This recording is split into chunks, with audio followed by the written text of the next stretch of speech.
Shoes off, socks off, and you want them in like shorts. Because what you need to do for a true leg length discrepancy is you're going to take a tape measure. So just talking through this because you guys aren't going to do this because we don't have tape measures. But you're going to take a tape measure, one of the cloth tape measures, and you're going from the ASIS.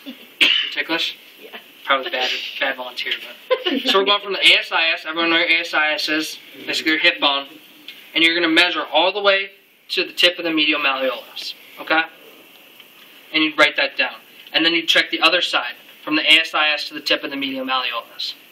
And if there is a difference of a 1/4 inch or greater, then you have a true leg length discrepancy. Okay? Well, what if they're laying down and they're just off? You know, like That's so you're going to do the Weber bar style before this. Okay. I'm sorry, I didn't say that. So do the Weber bar style, clear the hips, and then you would do this. This is how you do it without radiology or anything like that. The other way they can do is they can take an x-ray, actually look at the bones and measure the length of the bones. But this is kind of how we do it in the training room or in the clinical setting. You just measure those distances. ASIS to medial malleolus, both sides, there's greater than a 1/4 inch difference between the two. Then it's a true leg length discrepancy. any more than I was going to ask, do you need to do the Weber test before every... Before this one, before the leg length, before the supine long sit, because we're testing lengths again. And so we're kind of just resetting the hips with that. That's what clearing the hips means. Okay. Isn't it abdominal style? Isn't it abdominal style? Oh, it's longer? Like This technically is the true we're describing is going to be of a more of like an actual leg length, bony leg length. Not necessarily muscular. That's what the last one was. The last one's going to tell you whether there's muscle tightness or weakness. And that's why you're going to get a leg length discrepancy that way. With the supine long sit. This one, we're thinking more bony, more anatomical differences. Okay? What does that mean if they do have a leg discrepancy? So that's when you'd go in and you'd probably actually do some radiology imaging, make sure that it's actual discrepancy. Because it could still be tight muscle, but more likely not. And then you do like a heel lift, orthotics, things of that nature. So try to offset that difference. Okay, so Make the shorter leg longer by adding something underneath that heel. impacts how their brains work. Because you think otherwise they're always like this, and so their pelvis is always jacked off slightly, and they're gonna have low back pain because the pelvis is moving in a normal position. Okay? And they have to have a 1/4 of an inch off. Yeah, it'd be a 1/4 inch is what you're looking for. If there's greater than a 1/4 inch difference between the two sides. Okay? So that's the true leg length discrepancy, or true leg length measurement. To do the apparent, you have them again, laying supine. So you do the Weber bar stool maneuver, okay? A little traction, bend the knees, bridge.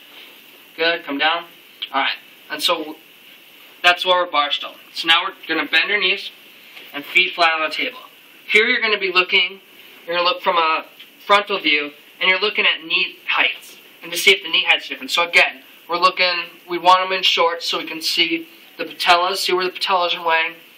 And you want to see if they have a knee height difference. So obviously we wouldn't have her in shoes, we have her barefoot. And then you're just looking at the levels of the knees, okay? And then you're going to come to the side and look at the levels of the tibial plateaus, or the tibial tuberosities, and see if those are lining up, if they're about parallel. Kind of looking to see if one knee is more front than the other. That's why it's an apparent, because it's the way it appears. And so it appears that we have this knee, her left knee, is a little bit higher. Okay? Appears that it's a little bit higher. Those look pretty good. One doesn't look more anterior than the other. So we have an apparent leg length discrepancy left than right. Make sense? So that's when you could go in and do the supine long sit, see if it's a muscular imbalance. If that's still the same like they said it was, then maybe there's a leg length discrepancy, and you can go into the true one, actually measure it, do the imaging, actually measure it. But just a couple ways to figure out, why are they having back pain? Well, maybe they're just offset a little bit. And so these are things you can check off for low back pain. Okay? Does that make sense to everyone? So that's the leg length. The next one we are going to do we're going to jump down to SI compression distraction since that's still on a table. So, on a chair? Yeah. Okay. So, just lay on your back. So, for the SI compression distraction, the first one we're going to do is the SI compression. What we want to do is we want to try and compress those SI joints on either side of the sacrum and see if there's any, and see if that gives her pain. The way you do that is you basically try and separate or press away the ASISs. Okay? And so, you can do it like this. It's hard to get a good angle, so I cross my arms. But you put basically your palm on one ASIS and this palm on the other. And you're just pushing away from each other. Okay? You're not putting a lot of pressure in it. But if they have pain in their back, so do you have any pain in your back with this? No. So that's a negative sign. So that's good. But if they may get a sharp or shooting pain in the back, right along the ASIs or the SI joints, that would be a positive sign. Okay? For an SI joint dysfunction again. And so just like the pelvis, so it opens like this. So we're kind of going like this with it. Does everyone see that? Trying to open up the front and compress the back. Okay? So that's the SI compression test. Have you lay on your side facing them. And scoot towards me a little bit. And so here, you're just having a neutral position, bend your knees a little bit. This is the same test? No, this is going to be the SI distraction test, okay? And so here what we're doing is we have them side-lying. Now we want to try and open up the SI. So rather than trying to compress it, we're going to go the other direction and try and open it up or distract it.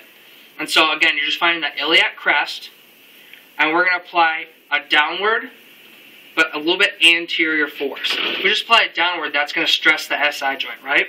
And so if we apply a little bit of downward and anterior force, okay, that's going to hopefully open up the SI joint and relieve any symptoms they have. And so if they were complaining of low back pain, and we come in and we do this SI distraction test, and they're like, oh, that makes it feel a little bit better. Okay, so this is all the test is. Down and anterior. Any pain with that? They shouldn't have pain with this. This should help relieve their symptoms. Okay?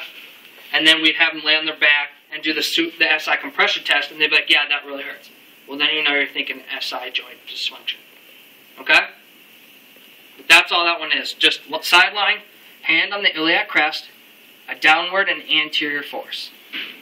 Okay? You want to try and have them stay in the same position. You don't want them to roll with you. You want to try and really move that bone. Make sense? So let's try those three. The leg length.